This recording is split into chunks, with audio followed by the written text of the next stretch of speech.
if you're elected come November, what are the first 3 things you're going to do in Washington? There are so many things I want to do, so I love this question. Thank you very much. You know, healthcare is the #1 topic I hear from, whether it's small business owners who can't afford premiums, whether it's everyday Iowans who are getting gouged for prescription drug costs, whether it's really concerned about keeping our hospitals open, and rural hospitals in particular. So healthcare is going to be on the top of the list. I think next would be absolutely ending political corruption, getting big money, dark money out of our politics. It's the very first plan I published, and that includes working to end Citizens United, ending corporate PAC donations, ending those dark money groups. Those are the ones that run those nasty TV ads that ruin Monday Night Football, for example.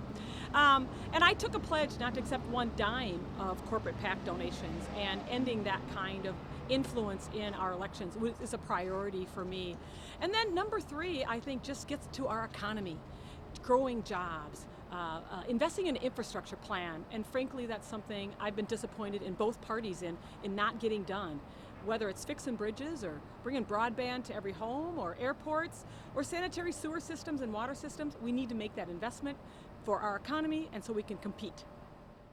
So what qualities do you have that you can bring to Iowa that maybe they've been lacking with Joni Ernst the last couple of years? Well, I have to tell you a little bit about me. I think that I have great experiences for Iowans. One, I'm a small businesswoman and have been working most of my career in small businesses, from running bean walking crews on the farm to working my way up to being the president of a small family-owned company. And when I say small, I mean 8 employees. That's how small it was, where your employees become like family, and you really work hard to take care of one another, like we do in our hometowns. And that's important because Iowa is a state of small towns and small business. I'm a mother of 4. I'm a military mom. I'm an empty nester mom. But the bottom line is I've also been a single mom, and I really know the tough decisions people are making at the kitchen tables. And right now during COVID, with unemployment as high as it's been since the Great Depression, I know what that's like, and I'm going to be fighting hard for hardworking Iowans. And then finally, I'm a farm kid, and I grew up during that great farm crisis of the early 80s. I watched families go bankrupt. I went to auctions where their contents were put in cardboard boxes on hay racks and auctioned off. Today, due to haphazard trade and reckless tariffs and Ernst 85 ethanol waivers, literally bankruptcy rates are at an 8-year high.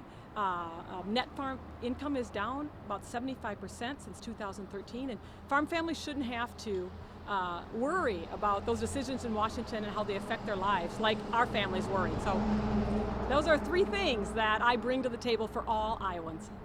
There are still, I think, a lot of undecided voters here in Iowa and kind of in our little Siouxland area.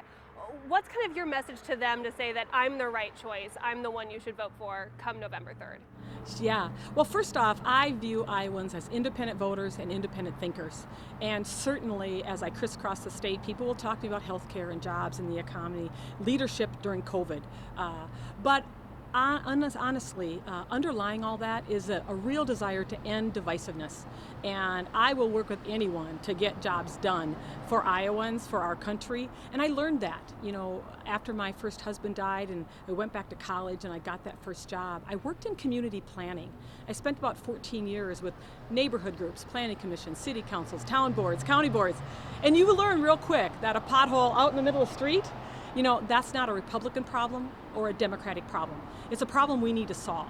And that is the attitude and the skills I'm going to take for all Iowans as our next senator. So one final question, what is your plan leading up to November 3rd? We're less than 30 days away. Well, I'm probably not going to get much sleep, I can tell you that. But that's okay. I'm a get up early and stay late person. We are going to continue to crisscross the state. We're going to continue to hold teletown halls, Zoom meetings, be out on the road like this, making sure that we're getting chances to introduce myself to Iowans, and even more important, listen and learn from them so I can lead as their next senator. Perfect. That's all I've got. Thank you so much.